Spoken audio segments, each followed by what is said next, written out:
What's going on, everyone? Welcome back to the Scale News Update. If you're not familiar with the show, this is where we talk about the news topics that happened in the scale world of RC over the last week. If you enjoyed the Scale News Update, hit the like button before you leave.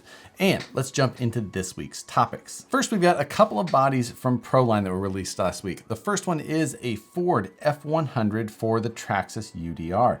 Now, this body we had actually seen a little bit of a preview a handful of weeks back, where they had it painted up like Nick Eisenhower's Heatwave trophy truck. And this body just looks fantastic, especially with that paint job that mimicked one of the full-size trophy trucks. The UDR already has a really great scale look to it. The scale realism of the cage and the suspension, how everything goes together, how everything looks from the outside, just really works to paint a picture of a really complete scale looking vehicle. And this body, I think, is just another really quality option that you can pick up for that truck now. Up to this point, there really hadn't been any complete options, but it's no surprise that Proline was the one to finally offer us something. If you're interested in this F100 body, I'll have a link to it in the description below, along with links to the rest of the stories for today. The next body from Proline that was released is a Jeep JL. Now, we saw the Jeep Gladiator just a few weeks back, but now we have the Jeep JL in the Unlimited form, which is the four-door version of the SUV. Now, while a Gladiator and a Wrangler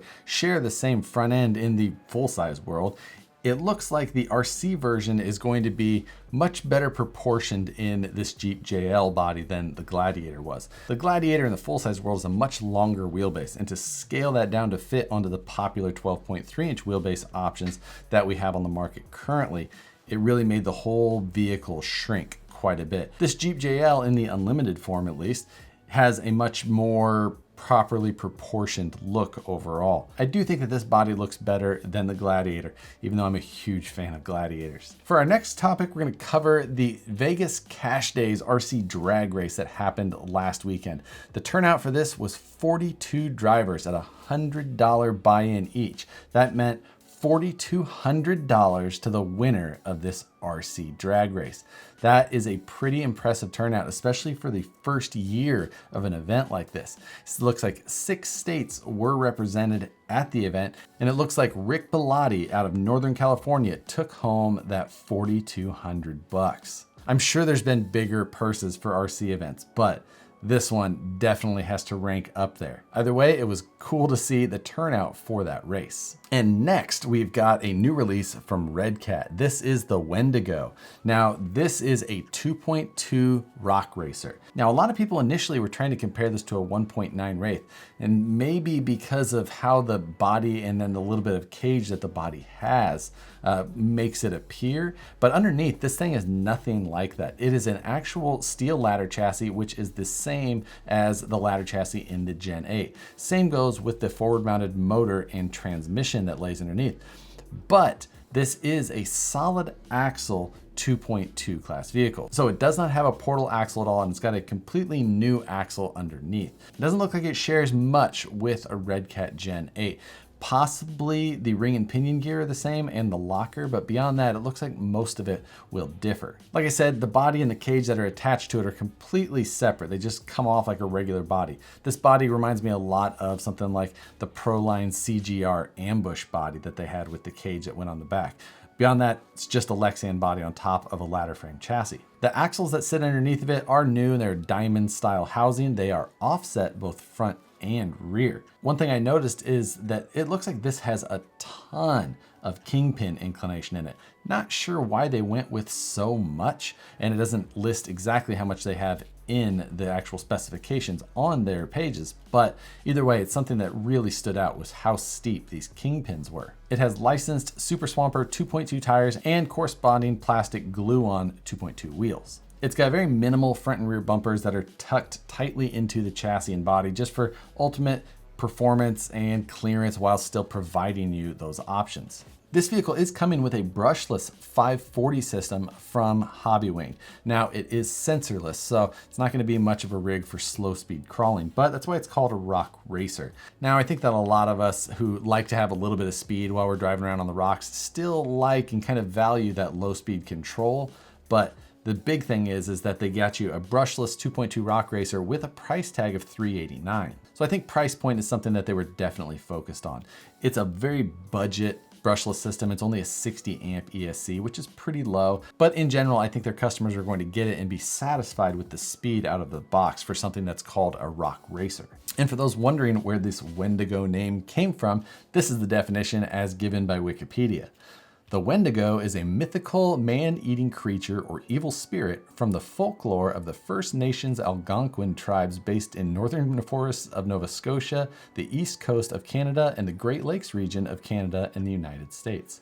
Although the fact that these tribes were based mainly, it seems like out of the Northeast, seems like that Southwest style artwork behind the name might not be as fitting. If you were to take away any assumptions of material durability options, overall it looks like this truck would be a real nice place for someone who wanted something a little bit faster to go beat around on the rocks with. I think that this would be kind of a direct competitor to the original Axial Wraith, maybe a little bit the Axial Bomber, and then a little further away from something like a Yeti or a Rock Ray. The 2.2 area of our market hasn't seen a lot of movement in the last couple of years, so seeing something new released in that area is interesting to see. I always enjoyed my 2.2 crawlers. The Wraith was one of my most favorite, the Bomber followed it, and then from there, the 2.2s kind of waned in popularity and 1.9s have really exploded, so basically that's all I drive anymore. But I think that adding a new 2.2 option to the market could pique some interest. So we'll see how the response to this new vehicle is from Redcat and see how it holds up. And taking that topic and moving kind of right into this week's question. Now, rock racing, which that new Wendigo is specifically targeted at, is an area that has seen popularity in the past, especially with U4 racing, which has also kind of waned in popularity. But there are other small little niche sections of the market like RC rock bouncing that have also gained a little bit of popularity. And I think it's just kind of human nature that some of us are just going to try and drive things fast through whatever terrain is in front of us. But then of course there's the opposite side of the spectrum from the rock racing, and that's like the ultra scale, slow speed trail drivers who are just trying to stay as realistic as possible, real slow, even trying to minimize any body damage to their vehicle that they're driving. So my question for this week is on a scale from 1 to 10, 10 being you're the rock racer, fastest laps through the rocks or fastest time up the hill, or 1, ultra slow speed, watching where you place every tire lug, trying to make sure that the vehicle doesn't tip over because it's just like a full-size vehicle and you wouldn't want to get damage to it. Or do you sit kind of where I am, maybe on like the 6-ish, 7 maybe, where you maybe have a little bit more speed than most people think is necessary, but you're still looking to just go down the trails, have fun, get your RC car up some nasty technical rocks when possible. Drop where you think you fall in that spectrum in the comments below. I think it'll be interesting to find out where people land in that spectrum. I kind of have a feeling that the average will be somewhere down the middle just because I think that's kind of how most RTRs and things like that are aimed. But for me, it's back to the grind. We've got 16 days until Scale Nationals down in Vegas. I have 3 cars that are not finished, and I've only got 4 days left until Crawl Masters, where I need to actually have my Class 1 done for. And at Crawl Masters, we'll be hosting the first Dance Masters, which is of course Tiny Dancer racing, because there's no more fun that you can have than parking lot, dancing rider, figure 8 racing. I am very much looking forward to that. So if you're going to Crawl Masters, make sure you have yourself a Tiny Dancer or a Dual Rider, whatever version you'd like, but as long as it has stock tires, a 2S battery, and the stock motor. Show up, let's race. With that, guys, hope you have an awesome rest of the week. Hit the like button before you leave, subscribe if you're not already, hit the notification bell so you see the videos as soon as they get uploaded. As always, thanks for watching, and we'll see you on the next one.